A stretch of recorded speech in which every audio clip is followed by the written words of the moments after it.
Dans cette vidéo, il est question de 5 pièces pour orchestre d'Anton Webern. Je t'explique l'essentiel sur l'œuvre et sur le compositeur. Anton Webern est né le 3 décembre 1883 à Vienne. Très tôt, il s'est intéressé à la musique et a appris le piano et le violoncelle. Il a étudié la musicologie et la composition, notamment avec Arnold Schoenberg. Webern devint un représentant important de la seconde école de Vienne. Il est décédé le 15 septembre 1945 à Mittersill. Le style de Webern s'est développé sous l'influence de son professeur Arnold Schoenberg. Au début, il composait dans un style romantique tardif, mais il s'est rapidement tourné vers la musique atonale. Plus tard, il adopte la méthode dodécaphonique de Schoenberg. Son style se caractérise par sa brièveté, sa précision et sa clarté. Il a également expérimenté des sonorités et des orchestrations inhabituelles. Les 5 pièces pour orchestre ont été composées en 1911 et créées à Vienne en 1913. Elles faisaient partie des expériences de Webern avec la musique atonale. Les pièces sont très courtes, mais complexes et densément structurées. Au début, elles n'ont pas été bien accueillies par la critique. Aujourd'hui, elles sont considérées comme une contribution importante à la musique moderne. Les 5 pièces pour orchestre se composent de 5 courts mouvements. Le premier mouvement est calme et mystérieux, le deuxième mouvement est vif et rythmé. Le troisième mouvement est lent et présente une grande variété de sonorités. Le quatrième mouvement est rapide et concis.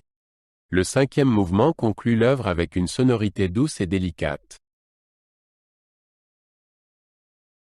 Les 5 pièces pour orchestre ne contiennent pas d'éléments programmatiques. Au lieu de cela, l'accent est mis sur la musique pure et ses sonorités. Avec ces pièces, Webern voulait créer un nouveau type de musique qui ne soit pas lié à des images ou des histoires particulières. La musique est abstraite et ouverte à l'interprétation. Chaque mouvement transmet une ambiance et une atmosphère propre. Les 5 pièces pour orchestre sont écrites pour un grand orchestre. Webern utilise des cordes, des bois, des cuivres, des percussions et une harpe. L'orchestration est inhabituelle et détaillée. Webern utilise chaque instrument de manière précise et ciblée afin de créer certains timbres. Il en résulte une large palette de sons.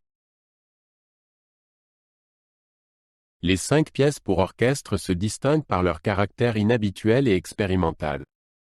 Elles contiennent de nombreux changements soudains de dynamique, de tempo et de sonorité. En même temps, les morceaux sont très courts et précis. La musique dégage une atmosphère mystérieuse et parfois même sombre. Ce mélange rend l'œuvre unique et impressionnante.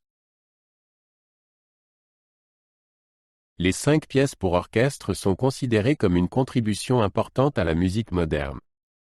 Elles montrent la capacité de Webern à créer des structures musicales complexes. De nombreux critiques les considèrent comme un jalon de la musique atonale. Elles sont aujourd'hui souvent jouées en concert et appréciées. Leur influence sur la musique contemporaine est encore perceptible aujourd'hui. Anton Webern a laissé un héritage musical modeste, mais important. Ces 5 pièces pour orchestre n'en constituent qu'une partie, mais une partie particulièrement importante. Il a marqué de manière décisive la musique moderne du XXe siècle. Ses œuvres sont toujours jouées et appréciées dans le monde entier. Webern reste un symbole de l'expérimentation et de l'innovation dans la musique.